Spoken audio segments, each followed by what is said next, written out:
श्री शिवाय नमस्तुभ्यम। हर हर महादेव। 5 सितंबर से छिंदवाड़ा मध्य प्रदेश में श्री प्रदीप जी मिश्रा की 16 सोमवार शिव पुराण कथा प्रारंभ हो चुकी है, जो कि दोपहर में 1 बजे से 5 बजे तक आस्था चैनल या यूट्यूब के माध्यम से देखी जा सकती है। यह 5 दिवसीय कथा है, जो कि 5 सितंबर से 9 सितंबर तक चलेगी। गुरुजी द्वारा 16 सोमवार व्रत की दी गई जानकारियाँ आपको इस वीडियो के माध्यम से मिलेंगी। गुरुजी ने कहा कि 16 सोमवार के व्रत में 16 व्रत ही क्यों किए जाते हैं, आखिर इसका 16 व्रत का नियम क्यों हुआ, 25, 20, 15 क्यों नहीं करते, 16 ही क्यों करना होता है। गुरुजी ने बताया कि 16 व्रत का विधान कहाँ से आया। गुरुजी ने बताया, अवंतिकापुरी उज्जैन में एक कन्या रहती थी जिसका नाम था सुगंधा। सुगंधा की माता थी जिनका नाम रेणुका था। वह एक विचित्र काम करती थी। वो जहाँ भी जिस भी मंदिर में जाती थी, तीर्थ स्थल पर, देवालय पर, कहीं पर जाती थी, वह एक इत्र की शीशी में रुई रखकर जरूर लेके जाती थी। चाहे वो और कुछ लेके जाए या ना ले जाए, पूजा पाठ की सामग्री, फूल इत्यादि चाहे ना ले जाए, लेकिन वह सिर्फ वह इत्र की जो शीशी थी वह ज़रूर लेकर जाती थी। और जहाँ पर भी मंदिर रहता था, जहाँ पर भी वो शिवालय पे जाती थी, वहाँ के दरवाजे पर वह रुई से इत्र को लगा देती थी। वह उसका नियम ही था कि वो हमेशा इत्र की सुगंध को दरवाजे पर लगाएगी। बाबा ने उसको आशीर्वाद स्वरूप उसे एक सुंदर कन्या रत्न का जन्म हुआ, जिसका नाम था सुगंधा।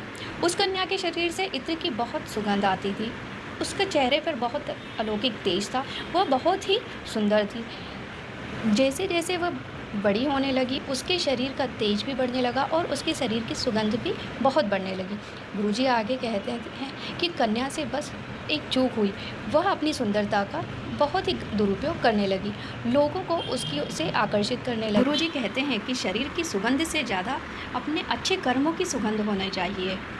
एक बार की बात है कि ऋषि मुनि और उनके पुत्र अवंतिका आए, क्षिप्रा नदी के तट पर तप करने लगे। सुगंधा ने सोचा कि क्यों ना अब इन ऋषियों को अपनी ओर आकर्षित किया जाए।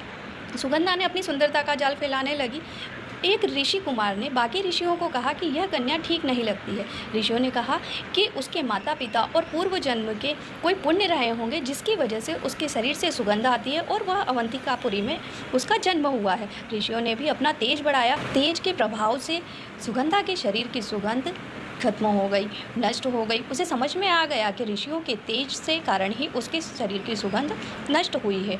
वह यह सब देखकर ऋषियों के चरणों में गिर गई। उसने कहा कि मैं भी शिव जी को कैसे मनाऊं, कैसे प्रसन्न करूं, आप मुझे बताइए। ऋषियों ने कहा कि तुम अपने 16 श्रृंगार करके सभी को रिझाती थी और सभी को फंसाती थी, सभी लोगों को आसक्त करती थी, तो तुम 16 कलाओं में निपुण चंद्रमा के 16 सोमवार का व्रत करो, जिससे कि तुम शिव शंकर को प्रसन्न कर पाओगी और तुम्हारा उद्धार हो जाए। गुरुजी अब आगे बताते हैं कि 16 सोमवार का व्रत कब रखना चाहिए, किस व्रत से क्या लाभ होता है। इसकी जानकारी देते हुए गुरुजी ने बताया कि यदि संतान प्राप्ति के लिए 16 सोमवार का व्रत करना है, तो आपको सावन के पहले सोमवार से 16 सोमवार का व्रत की शुरुआत करनी पड़ेगी।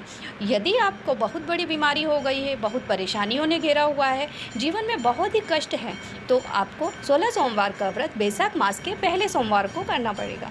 और यदि उत्तम धन संपदा, उत्तम धन, व्यापार, नौकरी, पद प्रतिष्ठा आप चाहते हैं, तो आपको मार्गशीर्ष के पहले सोमवार को व्रत करना पड़ेगा। 16 सोमवार व्रत कैसे किया जाता है, इसकी जानकारी देते हुए गुरुजी ने बताया कि सोमवार के तीसरे प्रहर शाम के समय पार्थिव शिवलिंग का निर्माण करना है। प्रसाद तैयार करके पूजा अर्चना करनी चाहिए, पर इसमें भी आपको प्रसाद के 3 हिस्से करना होंगे। एक हिस्सा भोलेनाथ के लिए रखना है, दूसरा भोलेनाथ के भक्तों के लिए, तीसरा हिस्सा आपके लिए।